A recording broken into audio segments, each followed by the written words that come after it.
The November air was bitterly cold and chilled my jacket as I parked the truck on the street outside my house. My head throbbed with the flu I'd been fighting for days, but it was nothing compared to the uneasy rumbling in my stomach. Jimmy's truck was in the driveway.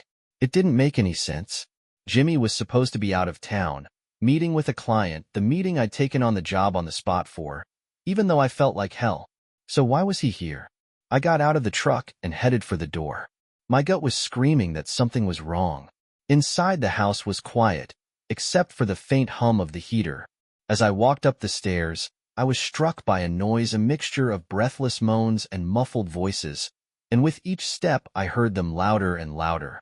I froze at the top of the stairs. Her moaning seemed to tear my brain apart, and I froze. I didn't know what to do. I switched my phone to video mode and held it in my hand. "Oh God, yes, Jimmy!" She started screaming even louder. Together with the rumbling of the bed, it was like a diabolical symphony for me. With every time the bed hit the wall, she screamed even louder and the interval became faster. At some point, everything went silent for a moment, and I heard her give a final long and deafening moan through her teeth that had clamped down on the edge of the sheet. My vision blurred with rage as I pushed open the bedroom door. There they were, Camille and Jimmy, wrapped in my sheets on my bed. They were so caught up in their betrayal that they didn't even notice me. When I took a step closer, my whole body burned. "What the hell?" Camille screamed, yanking the sheets back over her. Jimmy shot straight up, trying to cover himself. Before I realized what I was doing, I threw myself at him. My fist collided with his face, causing him to slide off the bed and onto the floor. He groaned, clenching his jaw as I stood over him, fists clenched and shaking. "You stupid," I growled. "How could you?" Jimmy tried to step back, raising his hands in surrender, but I wasn't done yet. My boot connected with his side, and he rolled over, gasping for breath. "Sam, stop!" Camille sobbed, clutching the sheets. "Please stop." I froze, my chest heaving.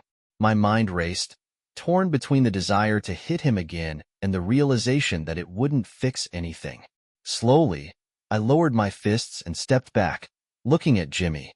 "Take your shit and get out," I growled. "Both of you. Now." Jimmy staggered to his feet, grabbing his clothes. He didn't say a word, didn't even meet my eyes. Camille stammered, her voice breaking, but I cut her off. "Don't. Just get your things and go." I turned and walked out, my pulse pounding in my ears.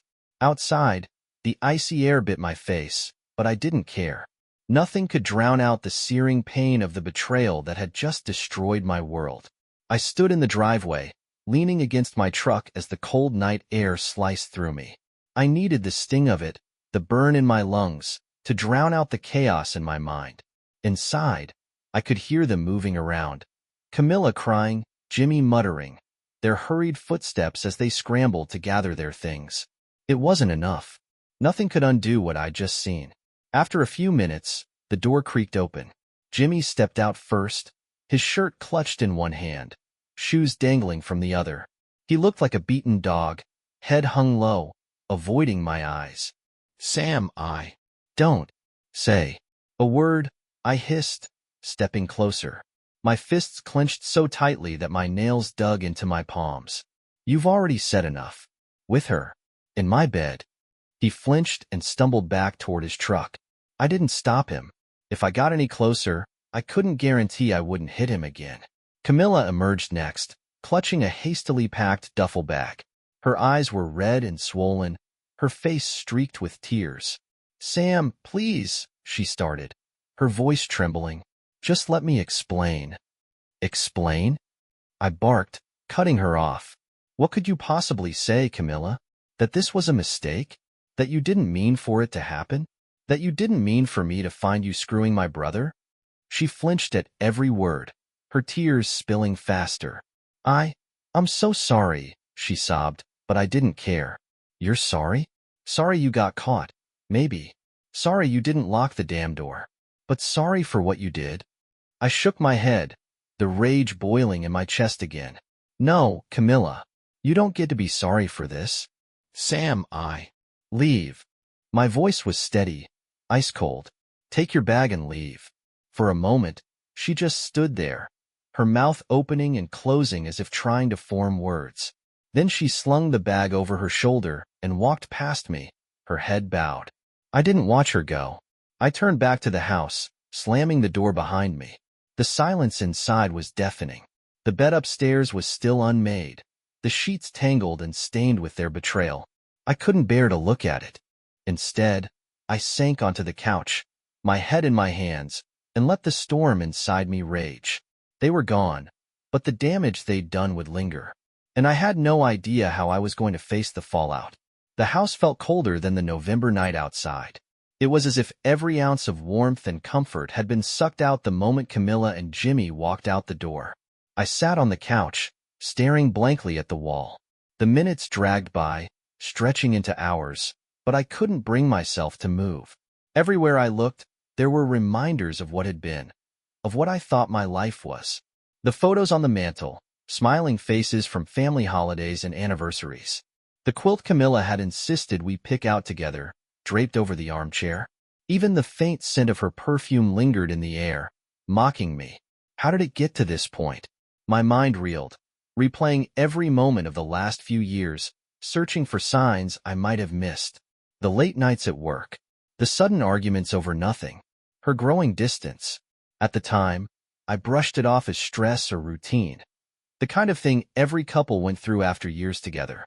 Now, every memory felt tainted, poisoned by doubt. I thought of Jimmy, my older brother, the guy who used to put me in headlocks when we were kids, laughing as I struggled to get free. The one who gave me my first beer, who told me to keep pushing when I wanted to quit school and work full-time. The guy I looked up to, even when he made my life hell. And he did this. My fists clenched at the thought of him, his smug grin, his condescending tone. I let out a bitter laugh, though it felt more like a sob. Of course, Jimmy would do this. He'd spent his whole life trying to one-up me, turning every moment into a competition. But this wasn't just some stupid prank or a childhood rivalry. This was my marriage, my life, and he destroyed it without a second thought. I wanted to scream, to punch something, to let out the fire raging inside me. But instead, I sat there, frozen. The weight of it all pressed down on me until I couldn't breathe. For the first time in years, I felt completely, utterly alone. It didn't take long for the news to spread. That's the thing about families. Secrets don't stay buried for long. By the next day, my phone started buzzing with texts and calls from relatives. I ignored most of them, letting the voicemails pile up. I wasn't ready to talk to anyone, especially not about this. But by the weekend, I couldn't avoid it any longer. My parents called, insisting we all meet for a family dinner. They didn't say much over the phone, but I could tell from my dad's tone that they wanted to talk things out. Reluctantly, I agreed. When I pulled into their driveway, Jimmy's truck was already there. My jaw tightened at the sight of it, but I swallowed the anger and walked inside. The house smelled like pot roast and potatoes, my mom's usual peace offering during family conflicts. She greeted me at the door with a tight hug, her eyes searching mine. "Sam," she said softly, "I'm so sorry." Her words brought a lump to my throat, but before I could respond, I saw Jimmy sitting in the living room. He looked up at me, his expression guarded. For a moment, I thought he might apologize, but he just shifted uncomfortably and looked away. "Can we all sit down?" my dad said, stepping into the room. His voice was calm, but there was an edge to it, like he was trying to hold everything together. I sat as far from Jimmy as I could, crossing my arms. Camilla wasn't there, thank God, but her absence didn't make things easier. "Look," my dad began, "we're family. We've been through a lot together. And I think we need to talk about this before it tears us apart." "Tears us apart?" I shot back, unable to hold back the bitterness in my voice. "Jimmy slept with my wife. I think we're past that point." Jimmy winced, but still said nothing. My mom placed a hand on my arm. "Sam, we're not excusing what happened, but you and Jimmy have been close your whole lives. Maybe there's a way to move past this." "Move past this?" I stood up, my chair scraping against the floor. "Are you kidding me? He didn't just screw up. He screwed my wife. There's no moving past that." "Sam, I didn't mean for it to happen," Jimmy finally spoke. his voice barely above a whisper. It got out of hand. Out of hand. I laughed bitterly. You make it sound like you accidentally spilled a drink, Jimmy. You didn't slip. You made a choice. A disgusting, selfish choice. And now you want me to just forgive you. The room fell silent. My mom looked like she wanted to cry. My dad sighed heavily, rubbing his temples. This isn't just about us, I continued. You broke something, Jimmy. You broke everything. And you don't get to pretend like it's okay because we're family. I didn't wait for a response. I grabbed my coat and walked out the door, ignoring my mom's pleading voice behind me. Family or not, there was no fixing this. Driving home from my parents' house, I couldn't stop thinking about Jimmy. The betrayal wasn't just about Camilla. It was about us, about everything that had been simmering beneath the surface for years. Jimmy and I were born 5 years apart, him the golden firstborn and me the tag-along little brother. From the start, he made it clear that he was in charge. He'd tease me relentlessly, calling me Sammy the Snail, when I couldn't keep up with him and his friends. Don't take it so hard, my dad used to say when I'd come home crying. Jimmy's just toughening you up. One day you'll thank him for it. But I never did. When we were kids, it was small things. Taking my toys, shoving me out of the way, always making sure I came in second. But as we got older, it turned into something bigger. He always had to be the best, the first, the center of attention. At family gatherings, he'd tell stories about how he'd saved the day at work or landed another big client, turning every conversation into a stage for his achievements. And me? I was always the one in the background, quietly working my ass off just to keep things running smoothly at the family business. But the worst part? My parents ate it up. Jimmy could do no wrong in their eyes. When he messed up, and he did, plenty, they'd brush it off as a learning experience. But when I made mistakes, they were quick to remind me of how I should be more like Jimmy. It wasn't that I hated him. I wanted to. God, I wanted to. But no matter how much he frustrated me, part of me still looked up to him. He was my big brother, the guy who was supposed to have my back. And sometimes, he did. When I got my first car, Jimmy spent hours helping me fix it up, teaching me how to replace the spark plugs and change the oil. When I thought about quitting college, he convinced me to stick with it, saying, "You've got too much potential to waste it." For every shitty thing he did, there was always a moment like that to balance it out, just enough to keep me believing that maybe, deep down, he cared. But this? There was no coming back from this. I pulled into my driveway, the house looming dark and empty ahead of me. My chest ached as I thought about how much I'd lost. My marriage, my trust, and whatever scraps of brotherhood Jimmy and I had left. This wasn't just a betrayal. It was the final nail in the coffin of a rivalry I hadn't even realized we were still fighting. It had been days since Camilla walked out of the house, but the silence she left behind was deafening. Every corner of the place was a reminder of her, the faint outline of her perfume in the bedroom, the coffee mug she always left by the sink. For years, this house had been a symbol of what we'd built together. Now it felt like a mausoleum for our marriage. I tried not to think about her, but I couldn't help myself.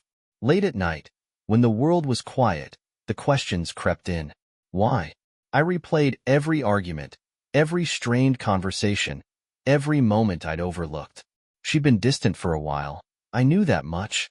At first, I chalked it up to stress or routine. We'd been together for years. It was natural for things to settle down, wasn't it? But maybe I'd been blind. Maybe I'd missed the signs. I thought back to the times she'd mentioned feeling stuck, how she wanted more excitement in her life. I thought she meant trips, adventures, trying new things together. I didn't realize she was looking for something, or someone else. The worst part? She chose Jimmy, my brother. Of all the people in the world, it had to be him. I'd always known Jimmy had a way with people. He was charming, funny, the guy everyone wanted to be around. And I could see how that might have been appealing to Camilla. Maybe he gave her the attention I'd been too busy to provide.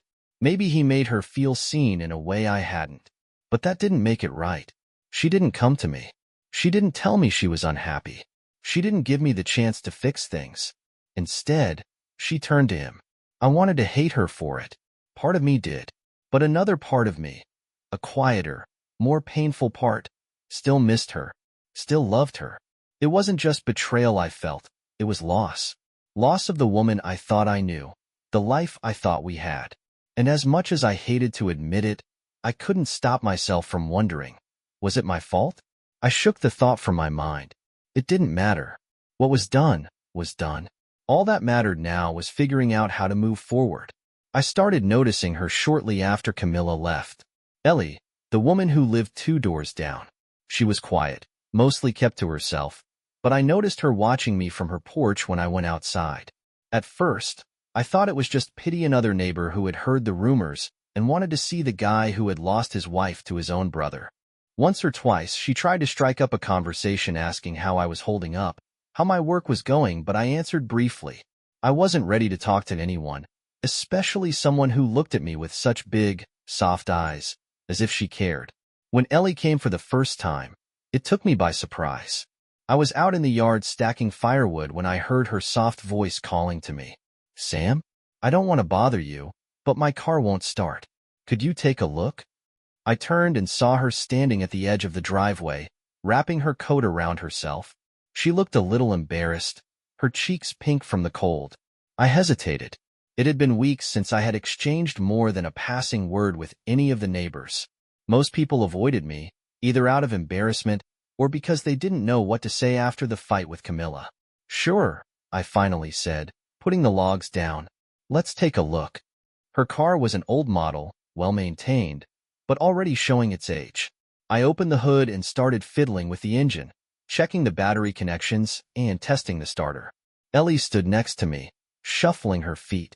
Thanks, she said after a while, her voice soft. I didn't know who else to ask. You're welcome, I replied, though to tell the truth, I wasn't used to being needed. Since everything. It turned out that the starter was broken, but I had a spare part from an old project in my garage. You're in luck, I said, looking at her. Give me half an hour, and I'll get it started. Ellie's face lit up with relief. Really? That would be great. When I finished, the sun began to set, casting long shadows on the driveway. I closed the hood and wiped my hands on a rag, then asked her to try the ignition. The engine roared to life, and she beamed at me. You saved my life, Sam. Thank you so much. I shrugged, trying to downplay it. I'm glad I could help. She hesitated for a moment, as if she wanted to say more, and then smiled. Well, thank you again. I owe you one. When she left, I couldn't shake the feeling that something had changed. For the first time in a long time, the weight on my chest was not so oppressive.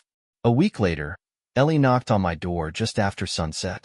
I wasn't in the mood to talk to anyone, but something about the way she knocked, hesitantly, almost nervously, made me get up and open the door.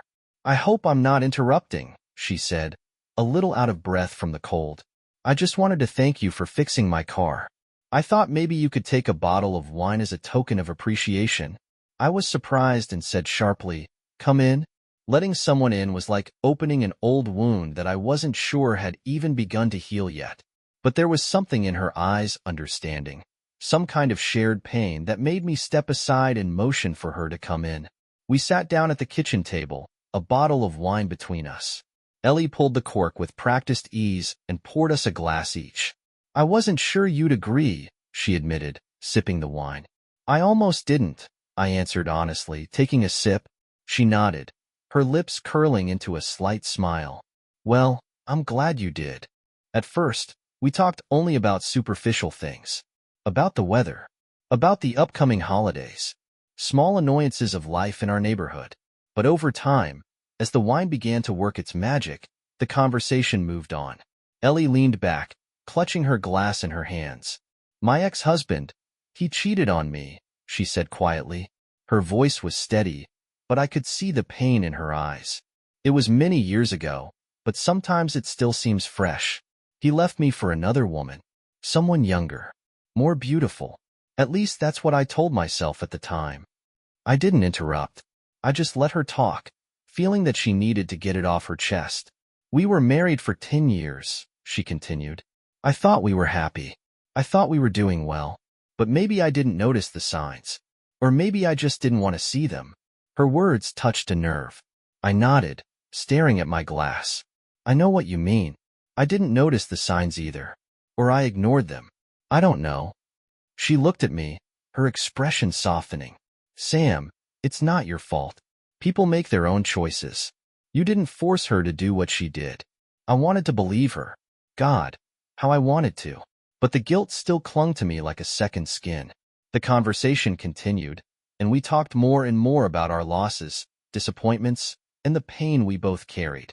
It was strange. Talking to Ellie was natural, easy, something I hadn't expected. When we finished the bottle, we moved to the living room couch. Ellie sat with her legs tucked under her, and the soft light of the lamp made her features even more delicate. I felt relaxed for the first time in what seemed like an eternity. You know what's funny? She asked, her lips curling into a slight smile. I never thought I'd enjoy talking about this with anyone, but you understand. Yes, I said, leaning back. I think we're in the same club now. The club of those who have been betrayed and left to pick up the pieces. She laughed, a light, sincere sound that filled the room. Not the kind of club I ever wanted to join, but at least it's good company. I couldn't help but smile. As the conversation moved on, we started talking about lighter things. She mentioned the neighbor across the street, a guy who did gymnastics on the driveway every morning and then lit a huge cigar. Maybe he's onto something, she joked. Balance and all that. This amused us both, and we laughed until tears filled our eyes. Do you think he considers a cigar to be cardio? I asked between laughs. Absolutely, she replied, smiling broadly. It's probably his reward for a job well done. We laughed until the pain in my chest no longer seemed so heavy. And then something changed. Our laughter stopped, but the warmth in the room remained. Our eyes locked, and for a moment it seemed like the world stood still. I couldn't take my eyes off her. Her lips parted slightly, and there was something in her gaze, a mixture of vulnerability and curiosity that made my heart leap out of my chest. She leaned closer, so slowly that I barely realized what was happening until her lips touched mine. The kiss was soft, tentative, but the moment our lips met, I felt a surge of adrenaline. I kissed her back. My arm found her waist, and I moved closer. In an instant, we were naked. Her skin was warm. Her body fit against mine as if it was meant to be. We were apart for a moment. Our breaths mingled. She looked at me with wide eyes, and I felt an enveloping warmth in my lower body, and the rest of the world disappeared. In that moment, there were only us two people who were in pain, who had lost so much, and who had found something unexpected and undeniable in each other. The sunlight streaming through the curtains was the first thing I noticed when I woke up. The second was the faint sound of movement coming from the kitchen, clinking dishes, the soft hum of Ellie humming to herself. For a moment, I stayed under the covers, staring at the ceiling, trying to process everything. The night before felt like a dream, something too good to be real. But the faint scent of Ellie's perfume on the pillow next to me and the sound of her voice humming some tune I didn't recognize made it impossible to deny. I felt lighter. For the first time in what felt like forever, I woke up without that crushing weight on my chest. The memories of Camilla and Jimmy were still there, lingering at the edges of my mind, but they didn't feel like they were choking me anymore. Ellie had done something I didn't think was possible. She'd made me feel human again. Eventually, I forced myself out of bed and pulled on a t-shirt and sweatpants. When I walked into the kitchen, Ellie was standing at the stove, her hair tied up, wearing one of my old flannel shirts that hung loose on her frame.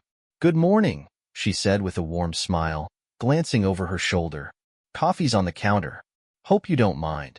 I found some eggs and bread and figured I'd whip up something." I leaned against the doorway, watching her. She moved around the kitchen like she'd been here 100 times before, completely at ease. It was strange, seeing someone else in the space that had felt so hollow and lonely for weeks.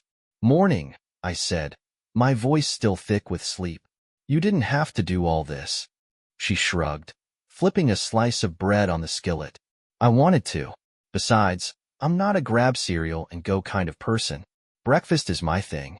I poured myself a cup of coffee and sat at the table, still trying to wrap my head around the fact that she was here. Last night had been unexpected. I hadn't planned for it, hadn't even realized how much I needed it until it happened.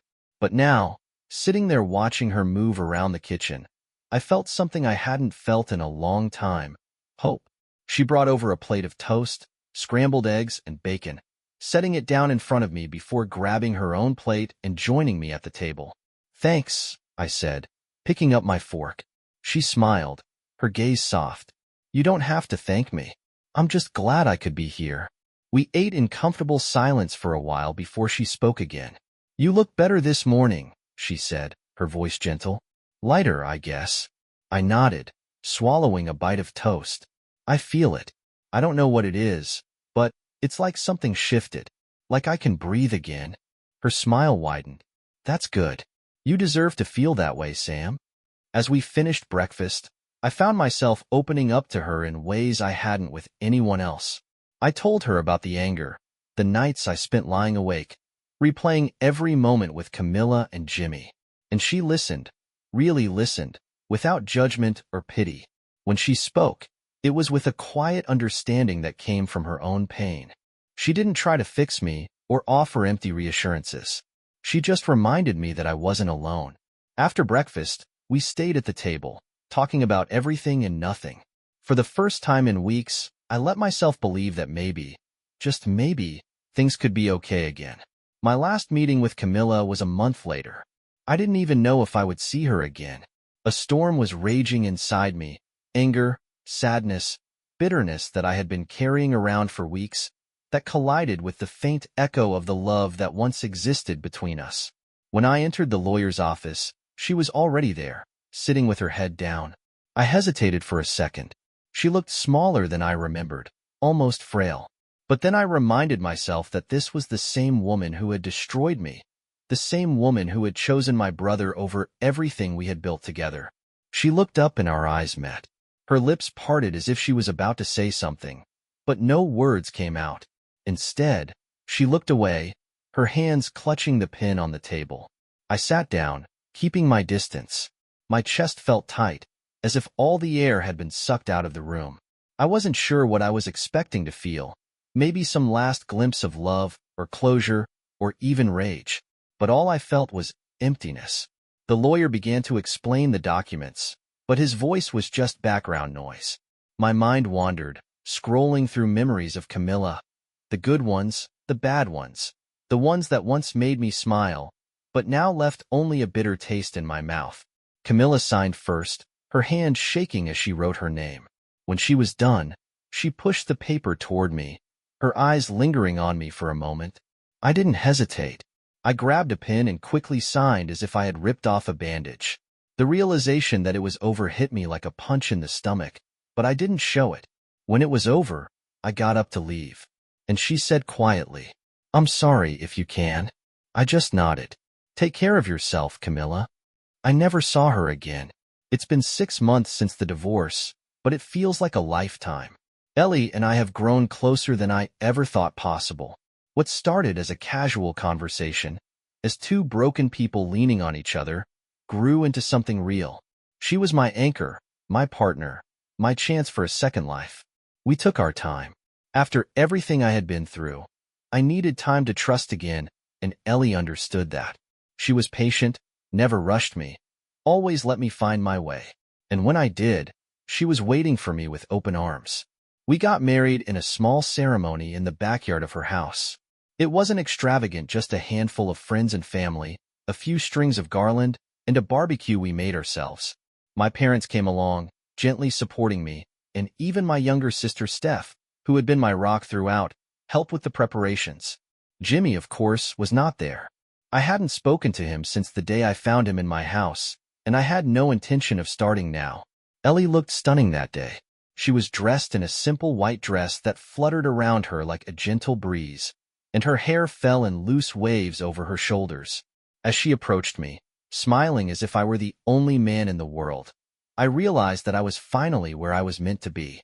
After we said our vows, there was laughter, music, and a peace I hadn't felt in years. I looked around at the small crowd gathered there, people who truly cared about us, and realized that this was the life I had always wanted. A few weeks later, Ellie came to me with tears in her eyes and a smile that lit up the room. Sam, she said, handing me a small white stick. We are going to have a baby. I was stunned. my heart pounding with a joy I didn't know I would ever feel again. We went to the doctor, and it was then that we learned the news that turned our lives upside down again. Twins? Ellie laughed as she told me, her hand on her stomach. I guess life decided we needed a little more adventure. The months flew by in a whirlwind of preparation. We painted the nursery yellow together, just like the bedroom Camilla had once insisted on. But this time, everything was right. This time we felt that waking up in sunlight was exactly what we needed. When the twins were born, a boy and a girl, I thought my heart would break. Holding them in my arms, with Ellie by my side, I felt a fullness I never thought possible. Life was not perfect. It is never perfect. But as I stood in the nursery late one night rocking my son to sleep while Ellie fed our daughter, I realized something. The pain, the betrayal, the anger, they were still part of my story. But they didn't define it. Not anymore. My story was about recovery, about finding love in unexpected places, about second chances. And when I looked at my son, at his tiny fingers clutching mine, I knew one thing for sure. This was the life I had always wanted to have.